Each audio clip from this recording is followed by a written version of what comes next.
अतिशय चांगला अशा प्रकारचा कार्यक्रम आहे। आमदार श्रीकांत भारतीय यांनी पुढाकार घेऊन तर्पण सारखी एक संस्था स्थापन केली, जी अपंगाच्या क्षेत्रात आणि विशेषतः अनाथांच्या क्षेत्रात आणि विशेषतः अनाथ 18 वर्षाच्या नंतर त्यांच्या जीवनासमोर जे प्रश्नचिन्ह उभं राहतं ते प्रश्नचिन्ह कसं दूर करायचं याकरता काम करणारी ही संस्था आहे।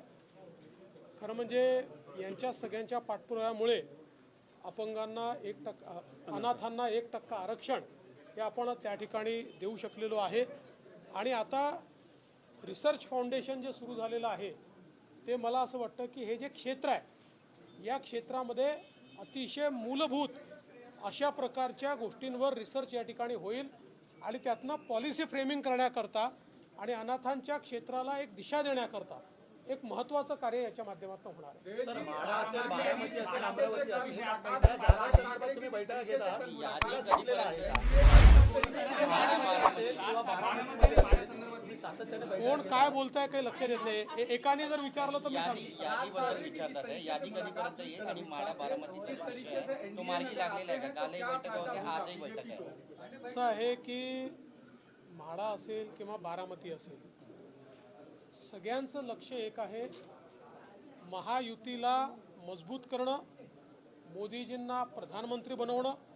त्यामुळे काही थोडे बहुत डिफरन्सेस असतील तर ते दूर झाले पाहिजेत। मी एवढंच म्हणेन, ज्या बैठका माझ्या झाल्या आहेत त्या सगळ्या अतिशय सकारात्मक झालेल्या आहेत। असं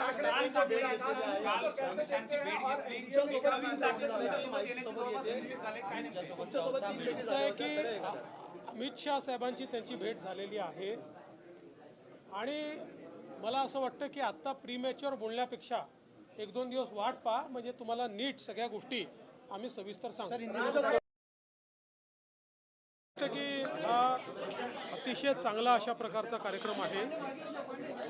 आमदार श्रीकांत भारतीय यांनी पुढाकार घेऊन तर्पण सारखी एक संस्था स्थापन केली, जी अपंगाच्या क्षेत्रात आणि विशेषतः अनाथांच्या क्षेत्रात आणि विशेषतः अनाथ 18 वर्षाच्या नंतर त्यांच्या जीवनासमोर जे प्रश्नचिन्ह उभं राहतं ते प्रश्नचिन्ह कसं दूर करायचं याकरता काम करणारी ही संस्था आहे।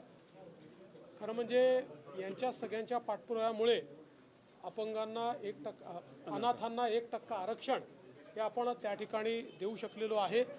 आणि आता रिसर्च फाउंडेशन जे सुरू झालेलं आहे ते मला असं वाटतं की हे जे क्षेत्र आहे या क्षेत्रामध्ये अतिशय मूलभूत अशा प्रकारच्या गोष्टींवर रिसर्च या ठिकाणी होईल आणि त्यातनं पॉलिसी फ्रेमिंग करण्याकरता आणि अनाथांच्या क्षेत्राला एक दिशा देण्याकरता एक महत्त्वाचं कार्य याच्या माध्यमातून होणार आहे। सर, माढा असेल, बारामती असेल, अमरावती असेल, या जागांसंदर्भात तुम्ही बैठका घेता, यादी दिलेला आहे का?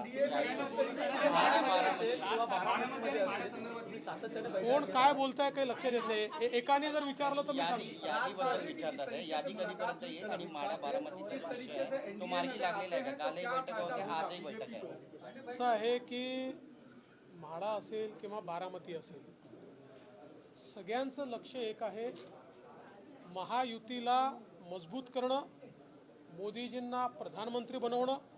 त्यामुळे काही थोडे बहुत डिफरन्सेस असतील तर ते दूर झाले पाहिजेत। मी एवढंच म्हणेन, ज्या बैठका माझ्या झाल्या आहेत त्या सगळ्या अतिशय सकारात्मक झालेल्या आहेत। असं